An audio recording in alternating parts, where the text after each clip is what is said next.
کہ رات جو ہے مخفی کیوں رکھی گئی؟ تعین کے ساتھ کچھ معلوم نہیں یہ رات کون سی رات کون سی رات ہے، اس کا جواب تو میں بعد میں دوں گا کہ اس میں جو آراء ہیں مختلف، لیکن یہ کہ اس کو کیوں مخفی رکھا گیا اس پر کچھ پیاری باتیں ہیں جو مفسرین نے کہی ہیں۔ پہلی بات تو یہ کہ جتنی عظیم چیزیں ہیں ان سب کو مخفی رکھا گیا۔ قیامت کب آئے گی؟ مخفی ہے، آئے گی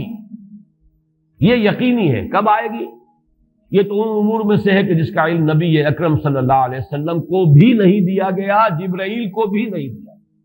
چنانچہ حدیث جبرائیل میں واضح طور پر الفاظ موجود ہیں، وَمَا الْمَسْئُولُ عَنْهَا بِأَعْلَمَ مِنَ السَّائِلِ، کچھ معلوم نہیں، نہ سائل کو معلوم نہ مسئول کو معلوم قیامت کب آئے گا۔ اب یہ عظیم حقیقت مخفی رکھا گیا اور اس کا خاص طور پر ذکر کیا گیا سورہ طٰہٰ میں، اَکَادُ أُخْفِيهَا لِتُجْزَىٰ كُلُّ نَفْسٍ بِمَا تَسْعَىٰ۔ اگر تعین کر دیا جاتا تو جو قریب کے زمانے کے لوگ ہوتے وہ تو خوب پھر محنت کرتے آخرت کے لیے، اور ذرا فاصلے والے ہوتے وہ ذرا تساہل کرتے اس کے بارے میں۔ اس کو رکھا گیا ہے، تلوار لٹکی ہوئی ہے، کسی بھی وقت گر سکتی ہے، یہ جیسے گلوٹین کبھی اگر آپ نے دیکھا ہو جس طریقے سے کہ اس کا چھرا گرتا ہے، کسی بھی وقت گر سکتی ہے، لہٰذا ہر وقت چوکس رہو، چوکنے رہو، جیسے کہ صحابہ کرام کی شان معلوم ہوتی ہے بعض روایات سے کہ ذرا تیز ہوا چلتی تھی تو وہ سمجھتے تھے کہ قیامت آ گئی۔ اس درجے استحضار تھا اعصاب کے اوپر، اس کا اتنا اثر تھا کہ ذرا تیز جھکڑ چلا اور انہوں نے سمجھا قیامت آ گئی۔ تو اس طریقے سے قیامت کو مخفی رکھا گیا۔ اکاد اخفیہا لتجزیٰ کل نفس بما تسعیٰ، نہ آج سے 100 برس پہلے والوں کو معلوم تھا کہ قیامت کب آئے گی، نہ آج والوں کو معلوم ہے، نہ اگر ابھی دنیا کی عمر ہے ابھی 100 برس اور تو قیامت سے ایک دن پہلے بھی شاید یقینی طور پر معلوم نہ ہو سکے کہ کل قیامت آ رہی ہے، تاکہ ہر وقت جو ہے امتحان اتنا ہی شدید رہے، اتنا ہی کڑا امتحان رہے ہر ایک کے لیے۔ لتجزیٰ کل نفس بما تجزیٰ بما تسعیٰ، تاکہ ہر ذی نفس کو بدلہ ملے اس کی سعی کے مطابق۔ اسی طریقے سے موت کا وقت معلوم نہیں، وما تدری نفس بأی ارض تموت، کہاں موت آئے گی کچھ معلوم نہیں، کہاں موت آئے گی، کب موت آئے گی کچھ معلوم نہیں۔ اسی طرح نوٹ کیجئے صلاۃ وسطیٰ، حافظوا علی الصلوات والصلاۃ الوسطیٰ معین نہیں ہے، اس کے لیے آراء اگرچہ ہیں، اکثر آراء جمع ہو گئی ہیں صلاۃ العصر کے بارے میں، لیکن تعین سے حتمی طور پر نہیں کہہ سکتے۔ یہ رائے بھی ہے کہ کوئی بھی معین نہیں، تمام نمازیں جو ہیں وہ صلاۃ وسطیٰ کے حکم میں، بہترین نماز کوشش کرو کہ پوری محافظت کرو، صرف نماز کی نہیں بہترین نماز، ہر نماز تمہاری بہترین نماز ہونی چاہیے، ہر روز روز عید ہو، ہر شب شب برات۔ اگر اللہ تعالیٰ کے ساتھ کوئی قلبی ربط ہے تو ہر دن جو گزر رہا ہے وہ روز عید ہے، اور ہر شب جو گزر رہی ہے وہ شب برات ہے۔ لیکن اگر وہ کہ انسان کو غفلت ان کے قلب پر طاری ہے تو وہ عید کا دن بھی اس کے لیے ایک عام دن ہے، اور شب برات بھی اس کے لیے ویسی ہی ایک رات ہے جیسی کہ ہر روز آتی ہے اور چلی جاتی ہے۔ اس اعتبار سے اس کو بھی خاص جو ہے معین نہیں کیا گیا صلاۃ وسطیٰ کون سی۔ اسی طرح بعض روایات میں جو آتا ہے اسم اعظم، اللہ کا ایک نام ایسا ہے کہ اس کے واسطے سے اللہ سے جو بات مانگی جائے وہ رد نہیں ہو، لیکن وہ کون سا نہیں بتایا گیا۔ اقوال ہیں، اندازے ہیں، حی و قیوم پر زیادہ، الحی القیوم پر زیادہ لوگوں کا جو ہے وہ اجماع ہوا ہے، لیکن یہ کہ یقین سے نہیں کہہ سکتے۔ تو اسی میں اس کو بھی نوٹ کر لیجئے کہ اس کو مخفی رکھا گیا ہے لیلۃ القدر کو۔ لوگ زیادہ سے زیادہ محنت کریں، زیادہ سے زیادہ مشقت کریں، اس کے لیے جو بھی اس کی قدر و منزلت سے کسی درجے میں آگاہ ہے، وہ اگر معین ہی ہو جاتا کہ ایک شب یہ ہے تو پھر تو سب کے سب اس رات میں محنت کر لیتے، باقی راتیں جو ہیں وہ پھر سونی اور ویران گزرتی۔ لیکن یہ کہ مطلوب یہ ہے کہ زیادہ سے زیادہ راتیں آباد ہوں، زیادہ سے زیادہ راتوں میں ذکر ہو، عبادت ہو، دعا ہو، اس لیے اس کو مخفی رکھا گیا، یہ حکمت ہے۔ اس میں بھی ایک عجیب نکتہ ہے جو امام راضی رحمۃ اللہ علیہ نے بیان کیا ہے، اور حوالہ اگرچہ نہیں دیا اس حدیث کا، لیکن ایک روایت کے حوالے سے بات بیان کی ہے کہ اس کے ظاہر نہ کرنے میں بھی اللہ کی ایک شفقت اور رحمت ہے بندوں کے حق میں، اس لیے کہ اس کی قدر جتنی زیادہ ہے اتنی ہی اس کی ناقدری پر سزا ہوگی۔ اگر معلوم ہو کہ یہ شب ہے اور اس کی ناقدری کو انسان کرے تو گویا کہ پھر وہ اتنا ہی زیادہ مورد عقاب اور مورد سزا بن جائے گا۔ اس کے لیے ایک بڑا پیارا واقعہ نقل کیا امام راضی نے کہ حضور صلی اللہ علیہ وسلم حضرت علی رضی اللہ تعالی عنہ ایک روز مسجد میں داخل ہوئے، ساتھ ہی آئے ہیں، دیکھا کہ ایک شخص سو رہا ہے، نماز کا وقت ہو چکا تھا۔ حضور نے حضرت علی سے فرمایا کہ اسے جگا دو، اسے ہوش میں لے آؤ تاکہ یہ وضو کرے، نماز کے لیے تیاری کرے۔ حضرت علی نے امتثال امر کیا، جا کر جگا دیا۔ لیکن پھر ایک سوال کیا حضرت علی کہ حضور آپ تو خود نیکی کے کاموں میں بہت سبقت فرمانے والے ہیں، سباق بالخیر یہ لفظ ہے، سبقت کرنے والے بہت کثرت کے ساتھ، تو آپ نے یہ جو ہے یہ کام خود کیوں نہیں فرمایا اور مجھے کیوں اس کے لیے آپ نے حکم دیا؟ آپ خود بھی اسے جگا سکتے تھے۔ آپ نے فرمایا کہ تم اس کی حکمت کو سمجھ لو، میرے جگانے پر اگر وہ نہ جاگتا اور انکار کر دیتا تو کفر ہو جاتا اس کے حق میں، اور تمہارے جگانے پر اگر کوئی تساہل سے بھی وہ کام لیتا تو وہ کفر نہ ہوتا۔ تو یہ ایک فرق ہے کہ اللہ تعالیٰ کی طرف سے ایک شفقت ہے کہ حضور صلی اللہ علیہ وسلم جگاتے اور کسی درجے میں وہ انکار کر دیتا۔ کبھی ایسا بھی ہوتا آدمی نیند میں ہے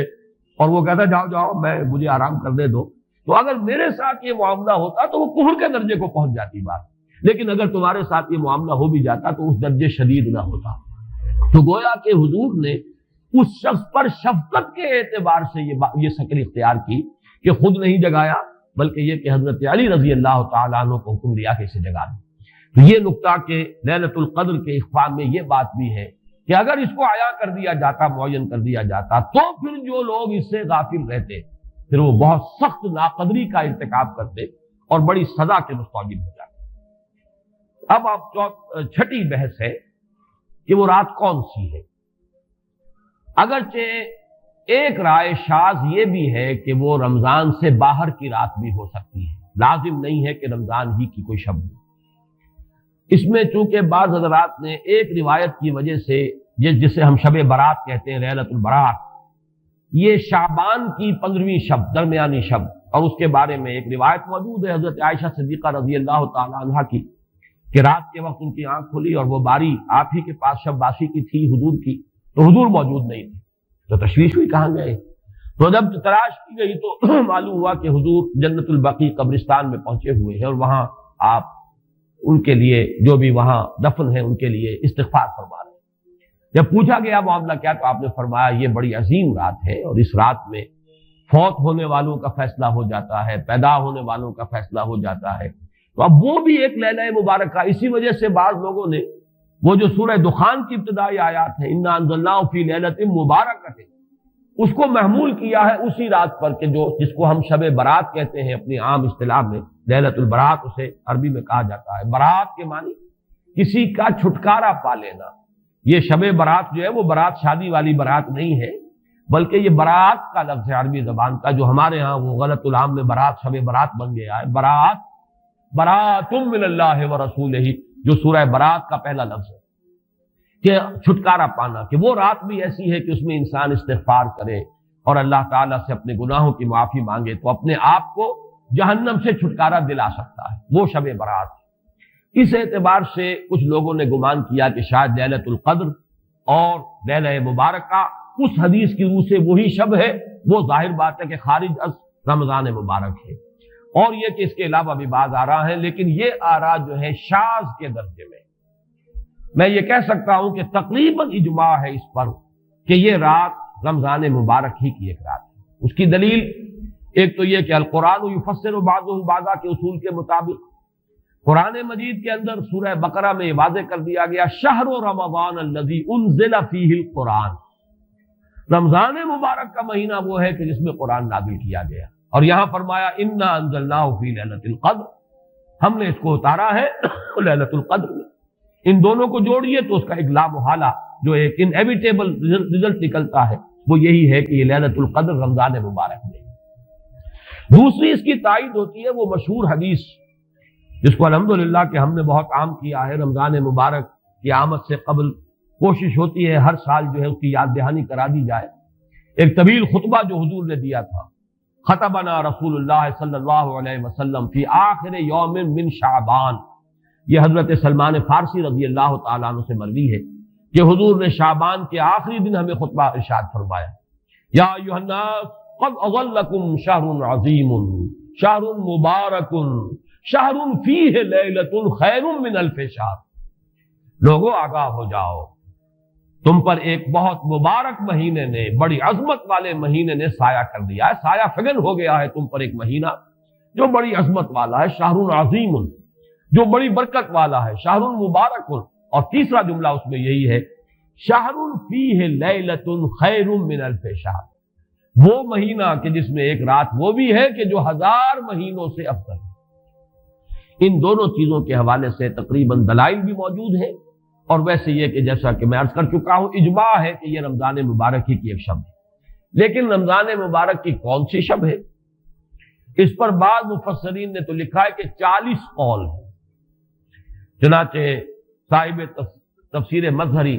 قاضی ثناء اللہ پانی پتی نے، میں نے وہ تفصیل تو نہیں پڑھی، کہ 40 قول نقل کیے، لیکن امام راضی نے جو 9 قول نقل کیے ہیں وہ میں تیزی کے ساتھ آپ کو سنا دیتا ہوں۔ ابن رزین رحمہ اللہ کا قول یہ ہے کہ رمضان کی پہلی شب ہے۔ حضرت حسن بصری رحمت اللہ علیہ، یہ ہے تابعین میں سے، اس لیے میں رضی اللہ عنہ نہیں کہہ رہا، رحمت اللہ علیہ، حضرت حسن بصری رحمت اللہ علیہ کی رائے ہے کہ یہ 17ویں شب ہے، یعنی وہ شب کہ پھر جس کے اگلے دن جو ہے وہ غزوہ بدر ہوا ہے، یوم الفرقان۔ حضرت انس رضی اللہ تعالی عنہ مرفوعاً روایت کرتے ہیں کہ یہ 19ویں شب ہے۔ محمد بن اسحاق جو بہت بڑے سیرت نگار ہیں حضور کے، ان کا قول ہے کہ یہ 21ویں شب ہے۔ حضرت عبداللہ ابن عباس رضی اللہ تعالی عنہما سے قول جو ہے مروی ہے کہ یہ 23ویں شب ہے۔ حضرت عبداللہ ابن مسعود رضی اللہ تعالی عنہ سے مروی ہے کہ یہ 24ویں شب ہے، اور اس کو میں ذرا اہمیت دیتا ہوں اس لیے کہ 24ویں شب جو ہے سورہ علق کی ابتدائی آیات کے نزول کے ضمن میں کچھ حساب کتاب کے جوڑنے سے 24ویں اور 25ویں شب کا بھی معاملہ جڑتا ہے، جو کہ میں نے آپ کو سورہ علق کے درس کے دوران بتایا تھا۔ اس کے بعد حضرت ابو ذر غفاری رضی اللہ تعالیٰ عنہ کا قول ہے کہ یہ 25ویں شب ہے۔ اس کے بعد حضرت ابی ابن کعب رضی اللہ تعالیٰ عنہ کا قول ہے، یہ وہ ہے جن کو کہ حضور نے خود فرمایا کہ اقرأہم ابی ابن کعب، قرآن مجید کے سب سے بڑے قاری حضرت ابی ابن کعب ہیں رضی اللہ تعالیٰ عنہ، اور ان کے بھی سینے پر آپ نے تھپکی دی تھی کہ ایک سوال کیا آپ نے کہ سب سے عظیم سورت کون سی ہے، اور جب انہوں نے صحیح جواب دے دیا سورہ فاتحہ، تو پھر یہ کہ اس پر حضور نے تھپکی دی کہ تمہیں اللہ تعالیٰ نے بہت صحیح مناسبت عطا کی ہے علم کے ساتھ۔ ان کی اور صحابہ میں سے بہت سے لوگوں کی رائے، یہاں تک کہ یہ کہا جا سکتا ہے کہ بقیہ اقوال جو ہیں وہ شاذ کے درجے میں ہے، اور یہ گویا کہ اگر اجماع نہ کہا جائے تو بہت حد تک اتفاق کے درجے میں ہے کہ یہ 27ویں شب ہے۔ اور اس 27ویں شب کے ضمن میں حضرت عبداللہ ابن عباس سے ایک روایت میں پہلے آپ کو بتا چکا ہوں کہ 23ویں شب، لیکن 27ویں شب کے ضمن میں جو مختلف روایات حضرت عبداللہ ابن عباس رضی اللہ تعالی عنہما سے مروی ہیں، ان میں بھی کچھ لطیف نکات ہیں، وہ میں بعد میں بیان کروں گا۔ اس کے بعد ایک شاذ قول اور بھی ہے کہ یہ 29ویں شب ہے۔ تو یہ گویا کہ 9 ہے اقوال، جن میں سے بعض جلیل القدر صحابہ کے ہیں، عبداللہ ابن مسعود، ابو ذر غفاری، ابن عباس، ابی ابن کعب، لیکن یہ ہے کہ سب سے زیادہ جو اتفاق اگر اجماع نہ کہا جائے تو 27ویں شب پر ہے۔ اس 27ویں شب کے بارے میں حضرت عبداللہ ابن عباس نے 3 نکتے بیان کیے۔ ایک نکتہ تو یہ ہے کہ یہ پوری سورہ مبارکہ جو ہے سورۃ القدر، اس میں 30 الفاظ ہیں، اور ان 30 الفاظ میں سے 27واں لفظ ہے ہی حتی مطلع الفجر، یہ 27واں ہے۔ اس کے اعتبار سے گویا کہ انہوں نے ایک ربط قائم کیا ہے کہ یہ 27ویں شب ہے۔ ایک بات انہوں نے یہ کہی ہے کہ اللہ تعالیٰ کو وطر محبوب ہے، اللہ وطر و یحب الوطر، اللہ خود بھی اکیلا ہے اور وطر کو پسند کرتا ہے۔